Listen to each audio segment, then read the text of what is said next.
आप सभी को जय शिवा, जय प्रपेन, क्रांतिकारी, जय लंकेश।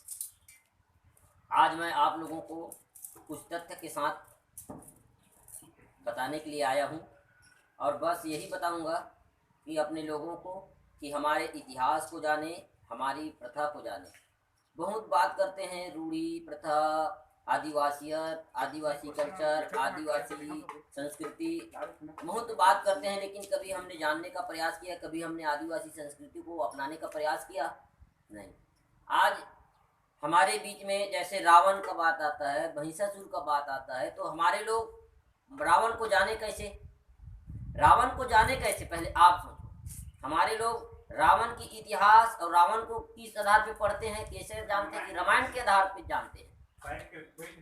और रामायण के आधार पे जान करके उन्होंने रावण के बारे में डिस्कस करते हैं और उसके बारे में बहस करते हैं, जो सरासर गलत है। भाई, आप लोगों को अगर रावण के बारे में जानना है तो आदिवासियत की जो दृष्टि से देखना होगा, आदिवासियों की दृष्टि से देखना होगा, पहचानना होगा और जानना होगा, तभी आप रावण की सही जानकारी जान पाएंगे। अन्यथा आप वही राम रावण के बारे में लड़ते झगड़ते रहेंगे, क्योंकि उनको भी 7-8 प्रकार की रामायण लिखा है। सभी रामायण में अलग अलग प्रकार से रावण और राम की कथा लिखी गई है।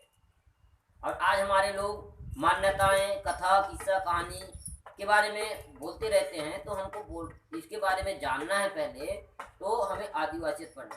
क्या आप मुझे बता सकते हो कि रामायण लिखा है उसका पुरातात्विक प्रमाण है क्या? नहीं। उसकी मान्यता है क्या? नहीं। लेकिन हमारे पूर्वज जो रावण को पूजा करते हैं, खडेरा पूजा करते हैं, गढ़ पूजा करते हैं, उसके पीछे क्या है, क्या तथ्य है? वह रावण कौन है भाई, जिसकी पूजा हमारे पूर्वज सदियों से करते आ रहे हैं?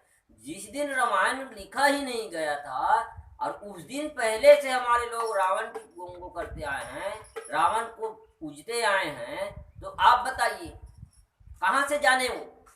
हमारे पूर्वज रावण को की शब्द और रावण की पूजा करने कहाँ से जाने? अगर रामायण के आधार पे जानते तो रामायण पढ़ते तो रावण को जानते, राम को जानते। लेकिन रामायण पढ़े ही नहीं थे, उसके पहले भी हमारे पूर्वज रावण का गुणगान करता था, तो इसके पीछे क्या तर्क है, क्या लॉजिक है? आपको सोचना होगा कि हम इस प्रकार से जो भ्रमित लोग, हमको भरमाया जा रहा है, भ्रमित किया जा रहा है, उसके आधार पे हमको अपने पूर्वजों के इतिहास को नहीं देखना है। हमको ये देखना है, ऐसा भी हो सकता है कि हमारे पूर्वज जिस रावण की पूजा करते हैं, उस रावण की छवि को खराब करने के लिए आर्यों ने, मनुवादियों ने रामायण की रचना की। अब यह बात सही है? अगर ऐसा यह बात सही नहीं है तो रामायण का पुरातात्विक प्रमाण होना जरूरी है। रामायण का कोई पुरातात्विक प्रमाण नहीं है। इससे यह सिद्ध होता है कि रावण की छवि को खराब करने के लिए आर्यों ने मनगढ़ंत कहानी रच दिया। महिषासुर की जो छवि को खराब करने के लिए आर्यों ने मनगढ़ंत कहानी रच दिया। और ठीक इसी प्रकार होली पर्व का जो हमारे पूर्वज लोग दहन करते हैं, अभी होलिका दहन कह देते हैं जिसको, अब उस तथ्य को बदलने के लिए, उस मान्यताओं को बदलने के लिए आर्यों ने महाभारत में हिरण्यकश्यप और होलिका दहन, ध्रुव प्रहलाद का जो एक मनगढ़ंत कहानी, कपोल कल्पित कहानी रच करके हमारे मान्यताओं को बदलने की, हमारे जो पर्व को बदलने की प्रयास किया है। तभी तो ऐसा है भाई।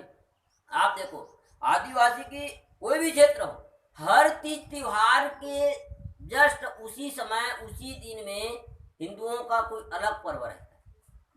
जैसे अब हमारे इधर ईसर गौरा का विवाह महोत्सव करते हैं, अब उसी दिन आर्यों ने क्या कर दिया, लक्ष्मी पूजा का कार्यक्रम। और जैसे अब इधर महिषासुर का करते हैं, उसी दिन जस्ट क्या कर दिया, दुर्गा पूजा।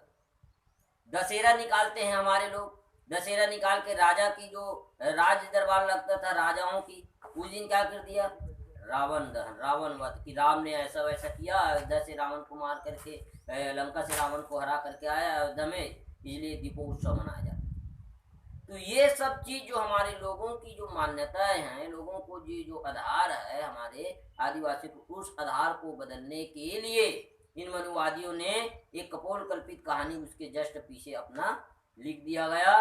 और उसी के थ्रू आज हमारे लोग हमारे पूर्वजों को भूमिकाओं को, राजा महाराजाओं को देखते हैं, और इससे हमारे लोग भ्रमित होते हैं, और इससे हमारे लोग अपने इतिहास को, अपने संस्कृति को छोड़ते जा रहे हैं। इसलिए अगर कोई ऐसा करता है तो उनके ऊपर हमारे इतिहास को मिटाने की आरोप लगाना चाहिए, आपराधिक प्रकरण बनाना चाहिए, तभी इन लोगों का जो मानसिकता बदलेगा। अन्यथा हमारे लोगों को घुमाते रहेंगे, भ्रमित करते रहेंगे और हमारे लोग आपस में लड़ते रहेंगे। कोई कहता है राम है, कोई कहता है रावण है, कोई कहता है रावण है। तो जैसे रावण है तो आप रावण को मानते हो तो राम को नहीं मानते हो, तो अगर रावण को मानते हो तो राम को मानना पड़ेगा, ऐसे कहते। अरे ऐसा कैसा होगा भाई? रावण को आप आदिवासी पूजा करते हो तो राम को भी मानना पड़ेगा, राम भी था। इस प्रकार से भी प्रश्न उठाते हैं, तो हमको इसके बारे में सोचना भी है भाई। अगर हम रावण को मानते हैं तो राम को भी मानना पड़ेगा। अगर हम महिषासुर को मानते हैं तो दुर्गा को भी मानना पड़ेगा। दुर्गा थी, उनके इतिहास के अगर थ्रू आप लगाओगे, कहोगे कि रावण हमारे आदिवासी थी, राम ने उसका हत्या किया, राम ने उसका वध किया, ऐसे ऐसे राम ने कूटनीति के साथ उसका वध किया, ऐसे कह रहे हो। और हमारे ही लोग कह रहे हैं कि रामायण कपोलकल्पित है, रामायण का कोई पुरातात्विक इतिहास नहीं है। तो आप रावण को मानते हो तो राम को भी मानना पड़ेगा, महिषासुर को मानते हो तो दुर्गा को भी मानना पड़ेगा। अगर उनके इतिहास के थ्रू आप इसके तर्क लगाते हो तो उसके इतिहास के आधार पे आप मानते हो। तो अगर आप हिरण्यकश्यप को मानते हो, असुर अनार्य मानते हो हिरण्यकश्यप को, तो आपको विष्णु का नरसिंह अवतार को भी मानना पड़ेगा। आपने उसके इतिहास के अनुसार आपने अपने इतिहास को देखना शुरू की है ना, जबकि आप अपने इतिहास के अनुसार आपने होली पर्व को नहीं देखने का प्रयास कभी नहीं किया। अपने इतिहास मान्यता के आधार पर रावण को देखने की प्रयास आपने कभी नहीं किया। अपने इतिहास के अनुसार आपने महिषासुर को देखने का प्रयास नहीं किया। इसलिए आपके ऊपर भी प्रश्न का चिन्ह लगता है, प्रश्नवाचक चिन्ह लगता है साथियों। इसलिए आप लोगों को जानना है, समझना है। बस इतना कह करके मैं आप सभी को जय शिवा, जय जोहार, क्रांतिकारी जय लंकेश।